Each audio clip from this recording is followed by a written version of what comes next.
अस्सलाम वालेकुम। दुनिया की सबसे बड़ी ई कॉमर्स वेबसाइट्स में से एक Amazon.com है, जिस पर चीनी कंपनी अलीबाबा या अली एक्सप्रेस के बाद दुनिया की सबसे बड़ी तिजारत होती है। इस पर दुनिया भर से कारोबारी अफराद अपनी प्रोडक्ट्स पूरी दुनिया की मार्केट में कस्टमर्स को बेचते हैं। कुछ ही अरसा पहले Amazon ने पाकिस्तानियों को अपनी वेबसाइट पर सेलर अकाउंट बनाकर तिजारत करने और अपनी मसनूआत को दुनिया भर में मौजूद कस्टमर्स को बेचने की इजाजत दे दी है।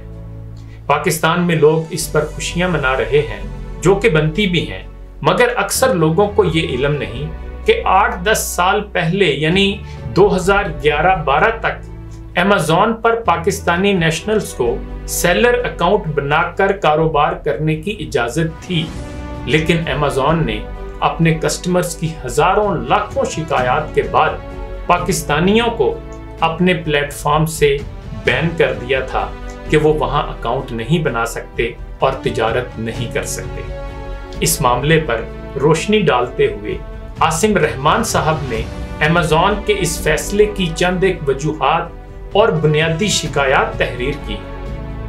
Amazon पर माजी में पाकिस्तानियों पर पाबंदी की पहली वजह तो ये थी कि पाकिस्तानी सेलर्स अपने ऑर्डर्स में कम वजन को पूरा करने के लिए पत्थर और सस्ती वजनी चीजें डालकर पार्सल कर देते थे।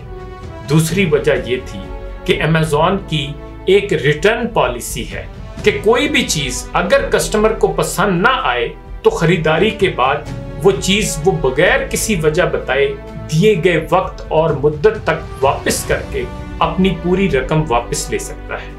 अब पाकिस्तानी कारोबारी ताजरों के लिए तो ये बात एक बारूद का गोला है, जहां हर दूसरी दुकान पर लिखा होता है कि खरीदी गई चीज वापस नहीं होगी और नॉन रिफंडेबल है, जबकि वेस्टर्न मार्केट इस चीज की आदी है कि चीज वापस करके पूरी रकम ली जा सकती है, चाहे वो कपड़े ही क्यों ना हो। तो जब पाकिस्तानी ट्रेडर्स और सेलर्स को वेस्टर्न कस्टमर्स चीज वापस करते थे तो वो लेने से ही इनकार कर देते थे या आएं बाएं शाएं करते और आगे से बहस करते थे। वेस्टर्न कस्टमर्स ने सबूतों के साथ Amazon को हजारों ऐसी कंप्लेंट्स की।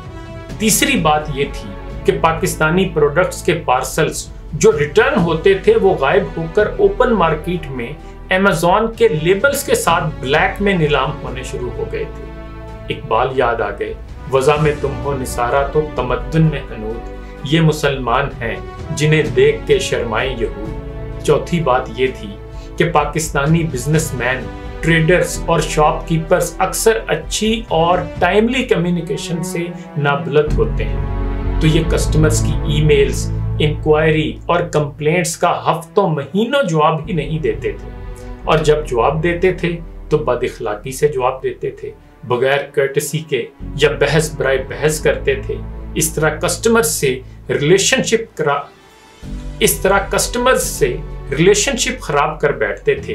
पांचवी बात ये कि पाकिस्तानी सेलर्स तस्वीरें बहुत खूबसूरत लगाते थे, जबकि असल प्रोडक्ट्स जब कस्टमर को मिलती थी तो वो बिल्कुल मुख्तलिफ निकलती थी और शक्ल और क्वालिटी में उन तस्वीर से मैच नहीं करती थी जो उन्होंने Amazon की वेबसाइट पर देखी होती थी। इसकी भी हजारों कंप्लेंट्स कस्टमर्स ने Amazon को की। ये चंद बुनियादी वजूहात और कंप्लेंट्स थी जो Amazon को उसके हजारों लाखों कस्टमर्स ने सबूतों के साथ दी, और अक्सरियत पाकिस्तानी नेशनल सेलर्स की थी जिनके बारे में शिकायत गई। इस सब को रिव्यू करके और मुतअद्दिद वार्निंग्स देने के बाद Amazon ने एग्जेक्टिव फैसला करके पाकिस्तानी नेशनल्स को बैन कर दिया कि वो अपना सेलर अकाउंट उनकी ई मार्केट प्लेस पर नहीं खोल सकते। पाकिस्तानी कारोबारी भी जुगाड़ लगाने और चकमा देने में माहिर हैं। फिर हुआ ये कि इसका हल ये निकाला गया कि अपने किसी मामे, चाचे, खाला, फूफो के नाम से जो अमेरिका, बरतानिया या यूरोप में रहते थे और पासपोर्ट होल्डर थे, वहां पर उनके नाम से Amazon पर बिजनेस सेलर अकाउंट खुलवा लेते थे और ऑपरेट खुद पाकिस्तान से करते थे VPN लगाकर, क्योंकि Amazon का आर्टिफिशियल इंटेलिजेंस सिस्टम भी IP ट्रैक कर लेता है कि अकाउंट किस मुल्क से लॉगिन या ऑपरेट हो रहा है इस तरह ढके छुपे ये काम चल रहा था और प्रोडक्ट्स की इनकम भी वो अमेरिका, बर्तानिया या दुबई के अकाउंट में मंगवाकर वहां से पाकिस्तान हुंडी करवाते थे। अब आखिरकार सालों बाद अमेज़न की मिन्नतें तरले करके ये इजाजत दोबारा हासिल कर ली गई है। तो उम्मीद है इस बार पाकिस्तानी कारोबारी, शॉपकीपर्स, ट्रेडर्स अमेज़न के कस्टमर और कारोबार से मुतल्लिक तमाम असूलों की पासदारी करेंगे और जल्दबाजी, बुरे रवैये, फ्रॉड और फौरी और ज्यादा मुनाफा कमाने के चक्करों में वैसी हरकतें नहीं करेंगे कि दोबारा अमेज़न हेड ऑफिस को ढेरों शिकायत आए और वो पाकिस्तानियों पर दोबारा से अमेज़न के दरवाजे बंद कर दे।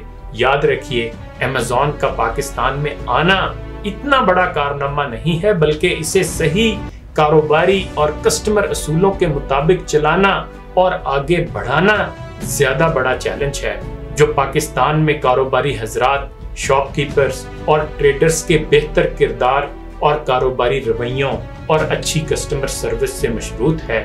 उम्मीद की जा सकती है कि पिछली बार की पाबंदी से कुछ सबक हासिल कर लिया गया होगा।